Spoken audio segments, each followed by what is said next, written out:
Would you like to know how to edit a book? How about getting some book editing tips from an experienced editor? Well, today I've got a very special interview, so don't go anywhere.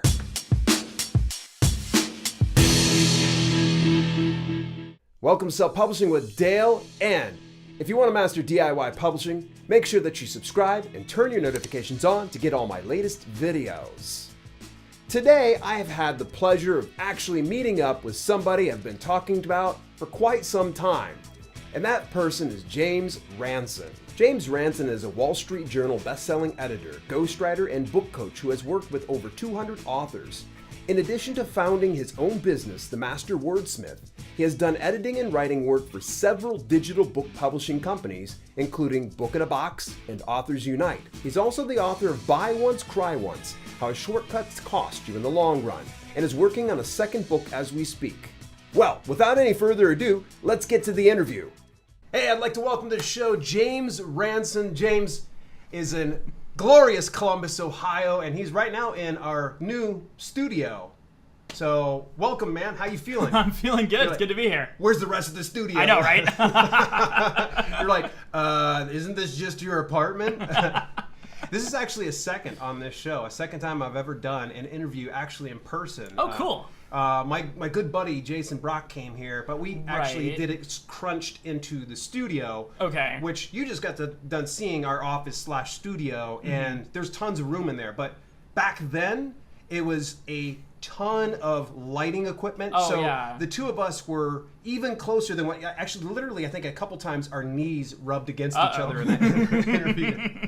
So at least we've got a little bit of room that we're able to sit here and chat a little bit. And awesome. What I want to talk to you about today is your experience in self-publishing and most importantly, editing, because I think that you're coming from a standpoint of experience, and that's really what I want to tap into. But before we put the cart in front of the horse, man, share with our viewers, who are you? What are you about? Why are you in the business that you're in? Sure. So I'm James Ranson. I'm an editor, a book coach, and a ghostwriter. I am also an author. As of about a month and a half ago, I have put up my first book on Amazon, and we're going to talk about that in a little bit. Yeah. Because that does play into some of this. I've been doing what I'm doing as I do it now for about 3 years. I've been working with words for close on 2 decades. I'm a master wordsmith, and I've always loved being that and identifying myself that way, working with words and working with people. So being able to do what I do is a great privilege. I really enjoy it. It's a lot of fun. And at the same time, as I've been doing it, I've been coming across things that don't work nearly as well as I think a lot of people in the industry are led to believe they do. So part of my mission as an author and as a book worker and as much of a thought leader as I can be is to help bust those myths and break those issues that people are running into, so that when people write books and when people put things out into the world on Amazon or Smashwords or whatever it is they're going to do, that they can feel comfortable and proud of the quality they create, as well as just the fact that, hey, I wrote a book. Nice. What got you into this business? Is it just you just randomly chose something at a job fair? Not exactly. So yeah. I've been, various paths I've taken have led me in the direction of writing and editing in some form. Like as early as school, I was one of those annoying kids in English class who always actually did well on my papers, at least once I got past the point where I knew how. But I was an English major, and I decided I didn't want to do academia because that just seemed really dry and repetitive and so on. I've done some business writing, I've done some journalism, I was a grant writer for a while, I've written grants for 3 different opera companies, because I also have a musical background, so that was fun. But what got me into doing what I'm doing now as a freelancer, as owning my own business, was partially having that background in writing and knowing that I wanted to work with words. And then partially getting to work on a TEDx event in graduate school where one of the speakers was a gentleman named Sean Ogle. And Sean, he runs locationrebel.com, which is basically a company that teaches people how to run their own businesses, be their own bosses, and work from anywhere. Nice. And his talk at the TEDx event was called The Future of the American Dream, and it was all about that. And I remember sitting there as his first year graduate student going, I want to do that. Yeah, what have I been doing my whole life? Something like that. And you know, I was halfway through grad school at the time, and I finished things out, and I went and took one of the grant writing jobs afterwards. But that job actually ended after a little less than a year. It wasn't really the fit that we thought it was going to be. And I decided at that point that what I was really the most excited or passionate about was trying to see if I could get the location independent thing to work for myself. So I started doing some freelance article writing, some freelance editing for friends of mine who were some friends of mine who were starting to write books, and gradually built it up from there. Now, the other factor involved was that I was living on the road at the time. I had moved to a new city for this job that didn't work out, so I didn't want to stay there. Oh, man. I didn't have the money to move to, Southeast Asia or whatever, like entrepreneurs do when they want to save money. But I did have a car, and I knew a lot of people around the country. So I basically started driving, and I moved from friend's couch to friend's couch to friend's couch for about a year. Oh, my gosh. And that was really inspiring and really cool and really powerful, and it was also really stressful. I imagine. So I made it about a year, and at that point I was burned out, and I didn't want to be living on the road full time anymore, but I had built up enough of a foundation for the editing and writing that I was doing that I could be in one place again, and I could get like an apartment for myself, and I kind of, things have gone up from there. That's incredible. So from couch to couch to now self-sufficient. That really speaks volumes. Was it easy? No. Okay, so you just didn't all of a sudden start getting clients. No, I mean, so the network in Location Rebel helped, and the network from a couple other conferences I went to helped, and 99% of the clients I've gotten have been word of mouth, have been through friends and through networks and stuff like that, and that's been really good when it's worked, and it has not always been as consistent as I would have liked. So there were definitely some lean times. Sometimes there still are. And what has kept me going in doing this, other than the fact that things have worked out, often enough to remain self-sufficient, has been the experience of working with really good author clients. When I have the experience of working with someone who really wants to create a high quality book, really wants to work with someone who knows what they're doing, who's going to tell them how it is, and be very honest and blunt if they need to make sure that it gets to be good quality, and has the resources to make that a high quality project. That's what I love to do, and I love working with those kinds of people and those kinds of projects. And that's a fun fact about that, actually. That's allowed me to work on a lot of different topics. So I'm not going to be an editor who only works with internet marketers, or who only works with fiction books. I don't work with fiction books anymore, but who only works with one thing. I tend to pick my clients on who are they, what do they want to do, and what's their attitude toward the project, rather than what is this book going to be about. And that's given me some really unique experiences from everything from I have done internet marketing, and I have done personal development books, and I continue to do those from time to time.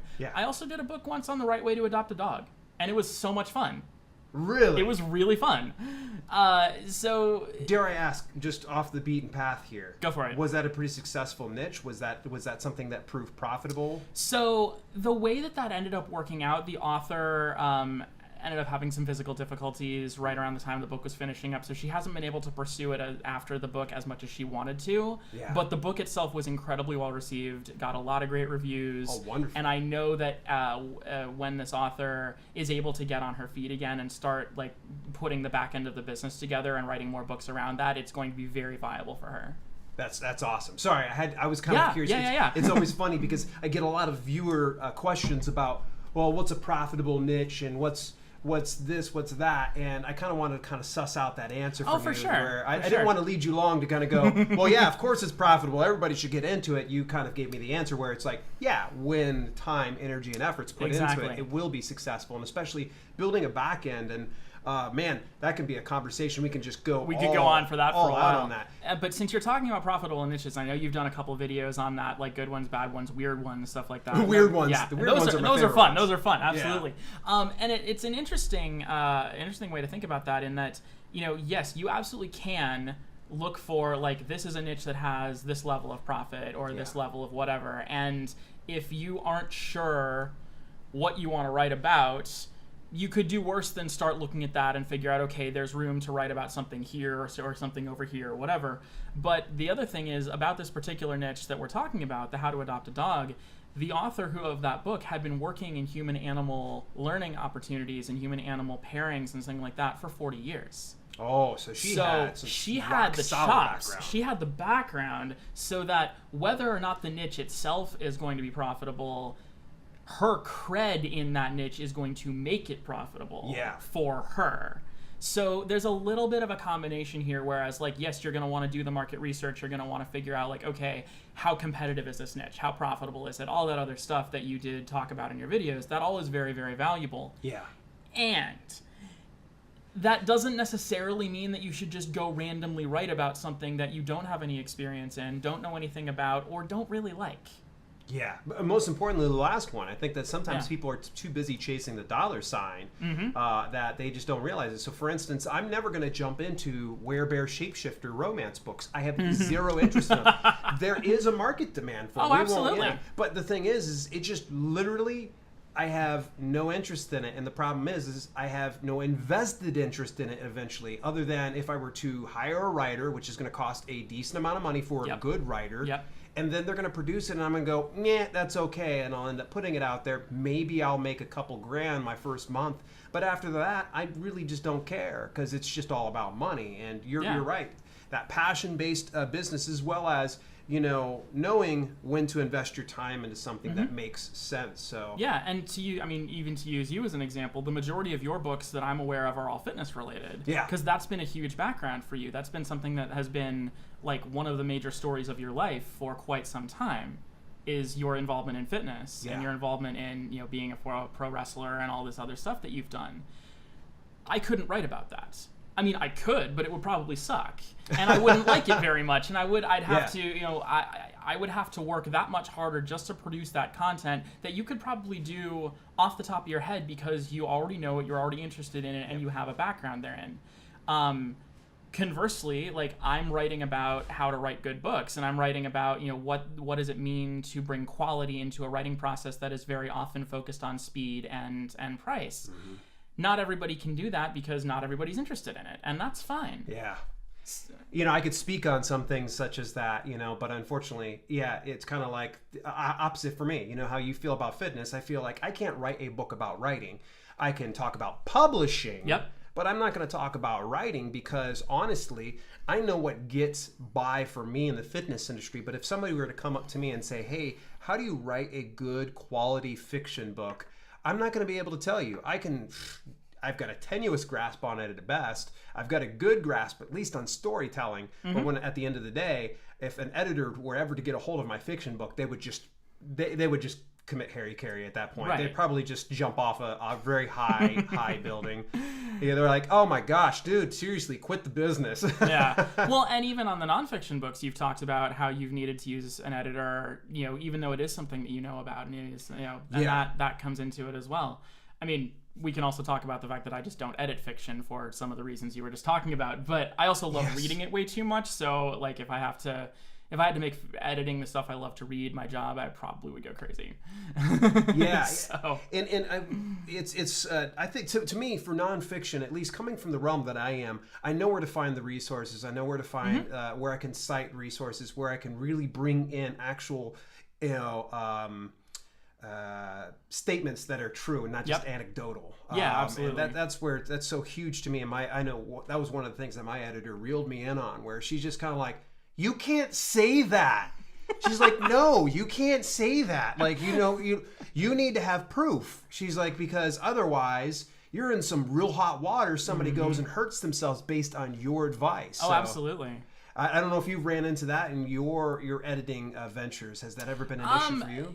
Sometimes. So I'll actually use the How to Adopt a Dog book as an example. Like, this isn't so much that people would hurt themselves necessarily, but there are specific things that a family or an owner will need to do in order to successfully integrate a dog into their family. Yeah.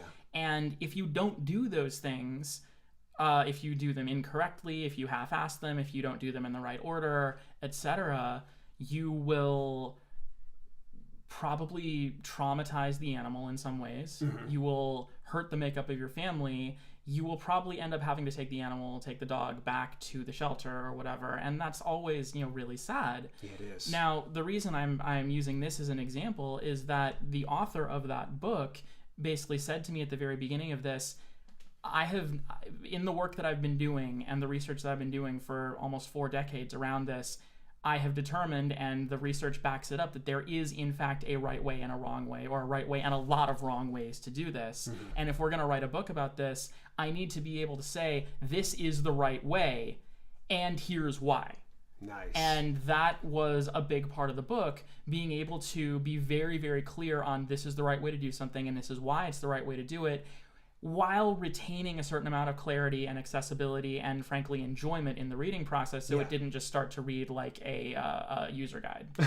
Yeah, you have to find that balance. I know there was at one point, I think it was my last publication, The Beginner's Home Workout Plan, that I was literally, it seemed like every other sentence having an end note of some sort. Right. Citing, it was just like, this is a fun workout. Here's the end note, and go to it. And I finally had to find that balance and had to kind of go, okay, what is the most relevant information that I need to share with people, and what can kind of be removed from it?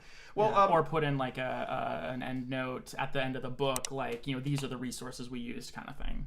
Yeah, that's one of my favorite things to do, and I think it's something I see a lot of would-be nonfiction authors, is not taking enough time to actually cite their resources and actually get it to where it's, it's credible. Why do you think it's so important, outside of liability reasons, why do you think it's so important to cite a person's sources? Partially for just plagiarism reasons, because that's illegal, and what? Yep. Exactly. Dude, I've been copying like books all the time. Just kidding. Totally just kidding. Wink. Yep. Yeah, because we both know about your video for that. Yeah. So clearly that if you're gonna use somebody else's work or somebody else's research or resources or whatever, credit them for what's there. If you're gonna use a direct quote, put it in quotations, etc. But it's a little bit more involved than that, in that, yes, very few things you're ever going to say are going to be completely original. Very few points you're going to make in a business you're growing, in a position of authority that you have, in a position of thought leadership you're trying to develop, are going to be completely 100% yours. In fact, the chances that any of that is ever going to be completely 100% yours are very close to zero. Yeah. That doesn't mean you shouldn't say them. Yeah. That doesn't mean that your perspective on those things is not going to be valuable if it is written in a clear way and it is, well researched, well told, well edited, and so forth. That could be as simple as saying, here's my point, here's my point, here's my point, and as so-and-so said, here's the quote that supports the point. That's a very easy way to bring in, like, a supportive statement or a supportive statistic or something like that, without just saying, also here, have your statistic or whatever. That's one thing that I do, fairly often, or will have my clients do when they need to. Also, just having the resources there, whether that's in the text, as I just mentioned, or in an appendix saying these are the resources I work with, it adds a certain amount of credibility to you by saying, not only do I have this experience in this topic, but I also did this research. And let me actually riff on that for just a second, because there are two reasons, and most of the time only two reasons, that you as an author have a right to say anything. One of them is that you have experience with that thing, and the other is that you've done research around that thing. Ideally both. If you don't have the experience, you haven't done the research, you shouldn't be talking about that thing at all. Yeah. If you've done one but not the other one, you're going to need to really emphasize the one you've done until you can start to bring the other one up to speed. So that you can basically have the authority that you're trying to have. Again, I'll use you as an example. Now that you've written 40 plus fitness books, you can use that as some of your experience. You can say, I've written 40 books on this topic, so that's some of it. But when you were writing your first few books, you would say, okay, I've been a pro wrestler, I've done this in fitness, I've done this in fitness, this is all the experience that I have. Also, I've studied all of these different workouts, and here's the one that I think works the best for this particular situation. Yeah. Again, that's really broad, but you see where I'm going with it. You give yourself the ability to say, this is why I have the right to say what I'm saying, because I have the experience with it and I've done the research with it. Yeah. And if you only have one of those things, you can trade on that for a while, but you'll probably need to work on the other one, depending on how much of the one that you have. If you don't have either, you're gonna struggle, and you probably should find something else. That's why, as an example, I write about writing rather than, the publishing side of it, because I don't know that nearly as well as you do. Yeah, that makes sense. So let's make sure that we're covering both sides of the coin here. We've talked a lot about nonfiction right now. Let's talk about fiction. What are some things, some tips that you can possibly dispense? Because obviously, citing sources within a fiction is going to be not happening too often. So, what are some mistakes that you see in fiction writing these days, and what do you think a person can do to correct that? Sure. I will preface this by saying I do not work with fiction often. I read it a lot more than I edit it. Gotcha. But what I can say, one thing that comes up a lot is simply trying to mimic what's already out there.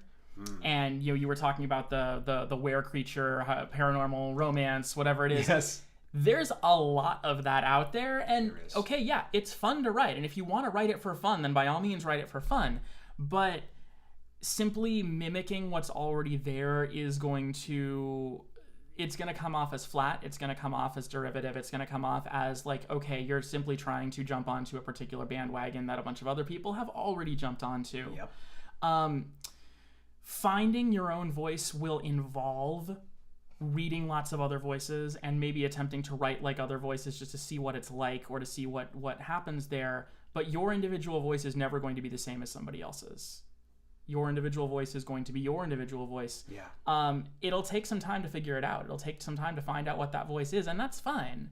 But writing the same way that J.K. Rowling writes is not going to make you J.K. Rowling. Yeah. The writing the same way as Stephen King is not going to make you Stephen King. What? I've been doing it wrong this whole time. I know, right? Yeah, so that's one of the big ones that I see in fiction. Yeah. Another thing about fiction is that the learning the craft of writing tends to be a little bit more important in fiction than it does in nonfiction, and I say that with a really, really, really, really big asterisk, because if you want to write nonfiction, you still should learn how to write. But a lot of the craft of writing that you learn, especially the craft of writing you learn in English classes in school and in writers groups and stuff like that, is a little bit more easily translated, in my experience, to creative writing, to writing a story rather than writing a business memo or writing a book for your business or a biography or something else that's nonfiction. So, as an example, taking a creative writing course that might teach you how to write dialogue, might teach you how to develop characters, might teach you how to put a story arc together. Most of those types of courses are just geared toward fiction writing in the first place, and as such are going to be of greater value than to a fiction writer than they would be to a nonfiction writer. Yeah. Same thing with a number of the YouTube channels that I've run across that talk about writing. A lot of them are a lot more geared to fiction writing, and that's fine because there's a big market for that. So as an example, if you watch Jenna Moresi or Ellen Brock, people like that, like they're talking about how to write fiction. They're fun to watch. They've got great things to say that don't particularly apply to me or my clients, but are still really fun. And if you want to write fiction, you could do a lot worse than to listen to them. Yeah. I actually enjoy Jenna just Jenna's for the fact awesome. that she's just, she's very irreverent. She's tongue-in-cheek humor.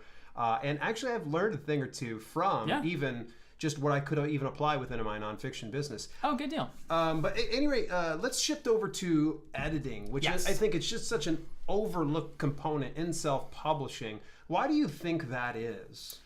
There are a few reasons for that, I think. One is sort of an ignorance/misunderstanding factor. Yeah. Authors and editors, especially new authors and young editors, or not agefully young, but like new editors to the profession, they don't tend to understand each other as well as they might after they've been working for a few years.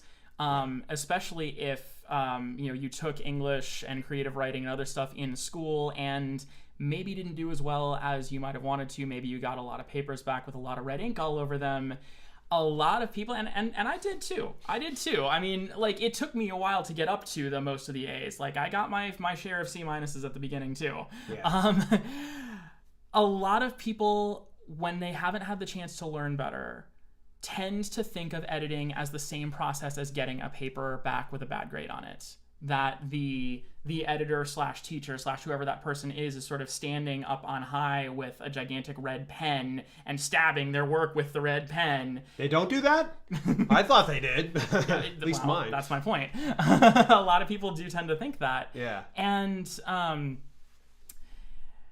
as such, they either don't want to get involved with editing in the first place, or they treat it as sort of a necessary evil. And that is very, very not accurate.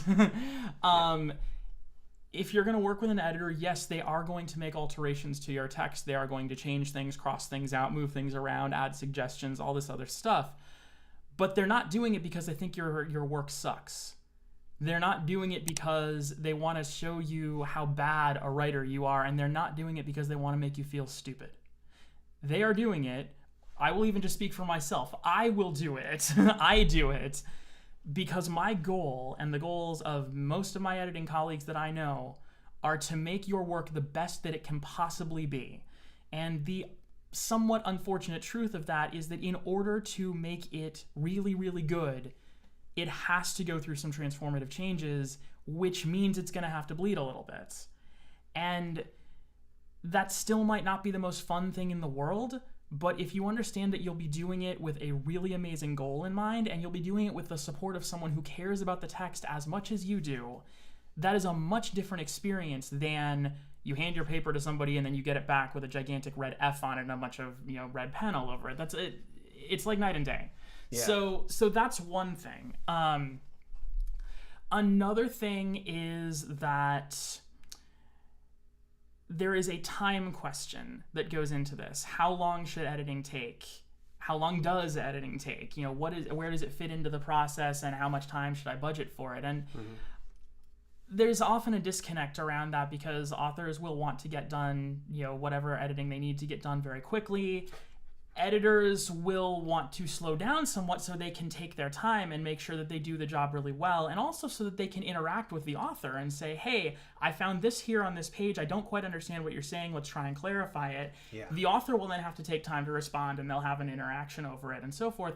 These things take more time than I think a lot of authors believe that they do, and they take more time than a lot of the self-publishing programs would like to tell you they take. It is fairly common advice in self-publishing to say, give your entire editing process a couple of weeks. That is nowhere near long enough unless your book is really, really short, or it's just so good that it doesn't actually need anything other than a little bit of proofreading. That's a unicorn right there. Yeah, and I have never worked with a text like that, and I've worked with more than 200 authors, so I don't think that's going to happen, sorry. Yeah. But the thing about it is, it's one of those things that if you're willing to give it the time it needs, it's going to pay for itself in that time, such that once it's done, you're going to have this moment where you go, oh my goodness, this is so much better than I thought it was going to be, because we took the time to work on it, because we took the time to make sure that the editor wasn't rushed, and that the author could respond at leisure, and that they could have a real face-to-face interaction over it. Yeah. Let's talk a little bit about something, and this hopefully kind of segue over into your book. Why can't I just go use a friend for editing? Why can't I just use my best buddy just to kind of edit my book? Well, because they probably don't know what they're doing. And no offense to your best friend or your aunt or your cousin buddy. Or whatever. Yeah, sorry, guys. No offense to any of those people, but the thing that they have going for them is that they care about you, and they're probably inexpensive. And it's not bad that they care about you, and everybody wants to save money, which, by the way, we're going to come back to. Yes. But if you're going to get an editing job done by someone who isn't an editor, chances are you're not going to get an actual editing job done, which means you're going to have to do it again or settle for a basically unedited book. And neither of those are really good options. Now, you mentioned my book in context of editing, and there's a reason that you did that. And I think the reason you did that is that my book is about shortcuts. My book is actually called Buy Once, Cry Once, How Shortcuts Cost You in the Long Run. And it's based around the idea that whenever you're trying to do something faster, cheaper, or easier, it's probably going to come back and bite you, so that you will end up taking more time, spending more money, and having a much bigger headache than you would have if you just done the thing normally to begin with. And that comes up in editing. That comes up in editing a good bit, because as you were saying, if somebody wants to just give their book to their best friend or their aunt or whoever and call that good enough, or they want to give an editor, a week or two rather than as much time as they need, or they want to find an editor who's going to work for a, very small amount of money as opposed to what an editor might say they'd be worth, or potentially wanting to pay an editor a smaller amount of money to get a smaller job, to get a faster job, or just because, that's what you want to pay, there's a pretty good chance that the editing job you get is going to bite you, so that you're either going to have to pay more or take more time or have more effort involved in it to begin with. In fact, I have a story I like to tell about that. One of the first clients that I worked with while I was living on the road, actually, was a woman, really brilliant entrepreneur, had an amazing message in her book, but she had worked with 3 editors in a row that she had basically gone to and said, hey, I'll give you a couple $100, edit my book in a couple weeks. And these 3 people had progressively worsened her text, one after the other, to the point where she was on the phone with me. She'd been connected through a mutual friend with me and was almost in tears, wondering if the book was even worth finishing. And so the good news was, yes, her book was absolutely worth finishing. It was a really good book, and it has since become one of the cornerstones of her business, and has gone on, to do some really, really good things for her, and she's doing amazing work. She actually sent me another client recently, but it's always a good thing. But she also paid me more than she had paid the other 3 editors put together. And we worked on that book for longer than the other 3 editors had worked on it put together. Yeah. In order to get it to that space, in order to get it to that level where it was really worth putting out into the world, because it was so good that her audience was just going to eat it up with a proverbial spoon, which is exactly what they did. Nice. So you see how the shortcut principle tends to apply here, and that can be for editing, that can be for the writing process, that can be for almost anything that you're going to do in a book context. If your only goal is just to get it done as quickly and cheaply as possible, it probably isn't going to be very good, and the fact that it isn't going to be very good is going to come back and bite you in some way. I like to use a quote by the podcaster Srinivas Rao at this point, which is, you can't hide crappy art behind great marketing. So if you're gonna write something, especially if you're writing it for your business, if you want to use it to attract clients, to grow awareness, to start a movement, anything around that, it cannot be a shortcut. You cannot treat the book as a shortcut, and you cannot try and take shortcuts with it, because that will undermine everything you're trying to accomplish. Yeah, it'll completely undermine your credibility. Mm-hmm. Someone's going to buy up that book, but I mean, what's it going to look like in another month from now? What's going to look like another year from now? Are people going to really want to buy that book, much less books that you publish in general from your brand? Yeah, that's huge, man. And I think it was something that, you actually even kind of piggybacked on in one of my videos, where I said some of the key elements, and you're like, hey, don't forget the primary element. I remember good that. Content. And I'm like, well, yeah, unfortunately, I think it's a given, but, you're correct that there are some people that think, oh, well, let me just go ahead and smear poop on a paper and I can go ahead and sell it. Mm-hmm. And that's just not necessarily true. Yeah, you could sell it, but for a long-term business plan, it is not a sustainable model. No, it isn't. And honestly, that is one of the major issues I have with the self-publishing industry today, is that a lot of the people who are making money in that industry are not necessarily making money because they're writing a lot of books or they're writing really good books, although some of them are. They're making money telling people how to write books. And the ways that they're doing that are very shortcut heavy, are very much write the book as fast as you can. Just get it done. Don't worry about making it any good. Done is better than perfect. You hear that phrase around the industry a lot. And then like we were talking about editing, find someone who will do it in 2 weeks for a couple $100 and then just get it up on Amazon and market the hell out of it. And that's all you need to do.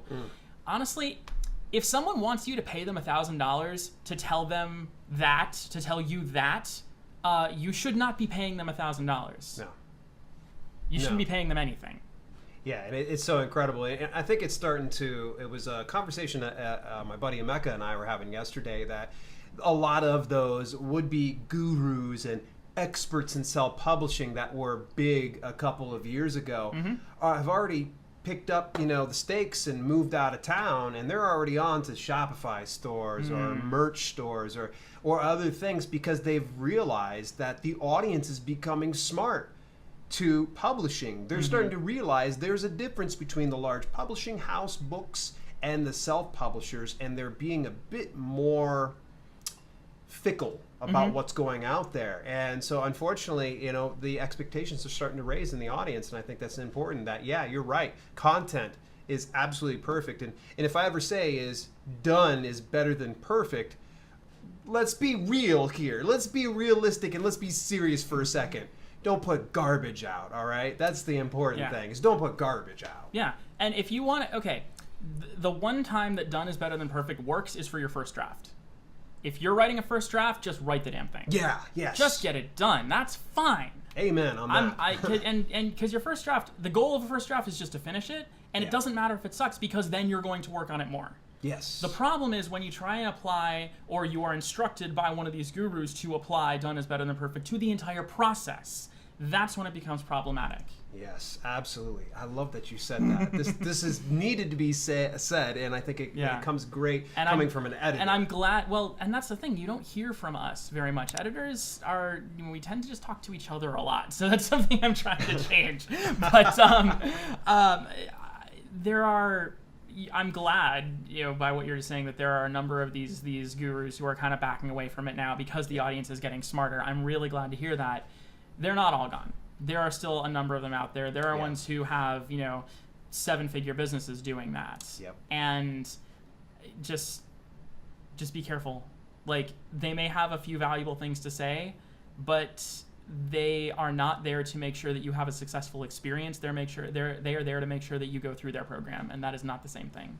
Yeah. So just be careful. Yeah, it's crazy, and I think at any walk of life, in any walk of business, there are going to be those, snake oil peddlers, those people that are literally looking to get you to part ways with your hard-earned money, and they really don't care what you do after that. And they can talk out the side of their mouth and tell you one thing, but let's just be honest. They're only concerned about paying their bills with your money. And I'm hoping that by sharing something that is valuable in editing, this is invaluable. Actually, I said valuable. It's invaluable. Thank you. It is advice that you really need to adhere to. So now as we start to get to wrap up, I definitely really appreciate your time. How can people get a hold of you?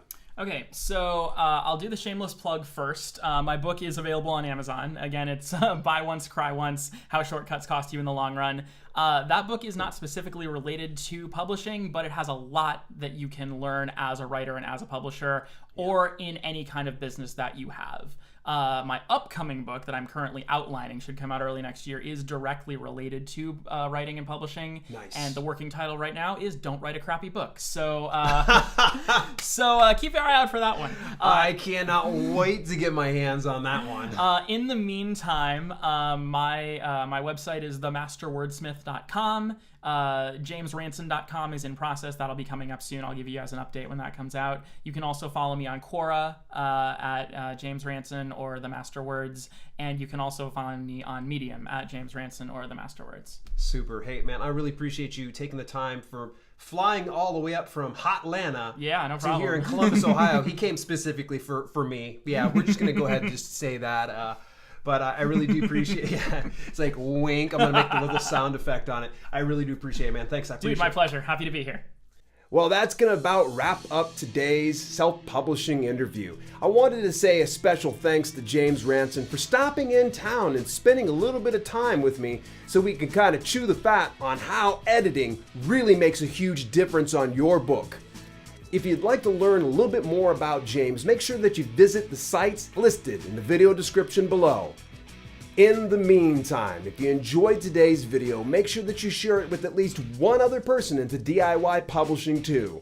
Till later, this has been Self-Publishing with Dale, and I'll see you soon.